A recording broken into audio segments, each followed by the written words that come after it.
एक और बात, कांग्रेस पर पीएम मोदी के बजरंग बाण के साथ ही राम मंदिर और कांग्रेस भी भूमिका वाला मुद्दा भी चर्चा का विषय बन गया है। व्यूअर्स, कांग्रेस पर तुष्टीकरण के लिए राम मंदिर के मुद्दे को लटकाने, अटकाने और भटकाने के लगातार आरोप लगते रहे हैं। इसलिए आज मैं आपको व्यूअर्स थोड़ा फ्लैशबैक में लेकर चलूंगा और इस मुद्दे से जुड़े कुछ ऐतिहासिक तथ्यों की जानकारी दूंगा।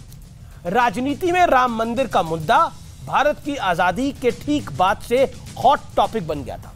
1948 यानी 1948 में यूपी में 13 विधानसभा सीटों पर उपचुनाव होने थे। फैजाबाद सीट से समाजवादी विचारक नरेंद्र देव मैदान में उतरे। नरेंद्र देव फैजाबाद के ही रहने वाले थे और इलाके पर उनकी बहुत मजबूत पकड़ भी थी। कांग्रेस ने बाबा राघव दास को उनके सामने खड़ा कर दिया।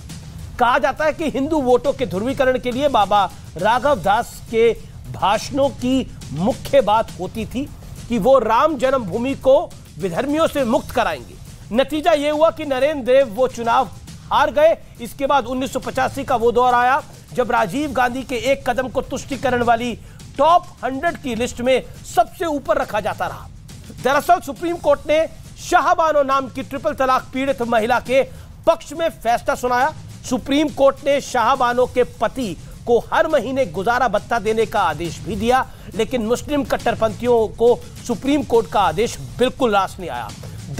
दबाव में कांग्रेस पार्टी की राजीव गांधी की सरकार ने सर्वोच्च अदालत का फैसला संसद में पलट दिया। इसके बाद उन पर मुस्लिम तुष्टीकरण के जब आरोप लगे तो उन्होंने हिंदुओं को साधने के लिए 1986 में अयोध्या में विवादित ढांचे का ताला खुलवा दिया। हालांकि ताला खोलने का आदेश फैजाबाद कोर्ट का था, लेकिन अदालत ने राज्य सरकार से पूछा था कि ताला खुलने से स्थिति में क्या सरकार कानून व्यवस्था संभालने के लिए तैयार होगी, यानी कोर्ट ने पूछा। तब मौका सियासत साधने का था, इसलिए सरकार ने कोर्ट को हां में जवाब दे दिया।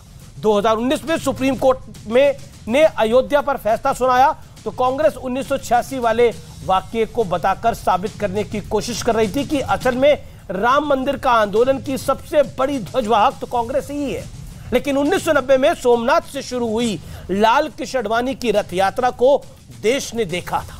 इसलिए 2019 के लोकसभा चुनाव में कांग्रेस के दावे बुरी तरह से फेल साबित हुए। देश को यह भी याद था कि कैसे लालू प्रसाद यादव ने आधी रात को लाल कृष्ण आडवाणी को गिरफ्तार कर लिया था। केंद्र की वीपी सिंह सरकार गिर गई थी। देश को यह भी याद है कि कैसे 48 घंटों के अंदर अयोध्या पवित्र धरती काश के लहू से 2 बार लाल हुई थी, क्योंकि पुलिस को गोली चलाने का आदेश लखनऊ से आया था। 1993 में नरसिम्हा राव सरकार ने एक अध्यादेश लाई जिसके तहत विवादित भूमि का 2.77 एकड़ हिस्सा यानी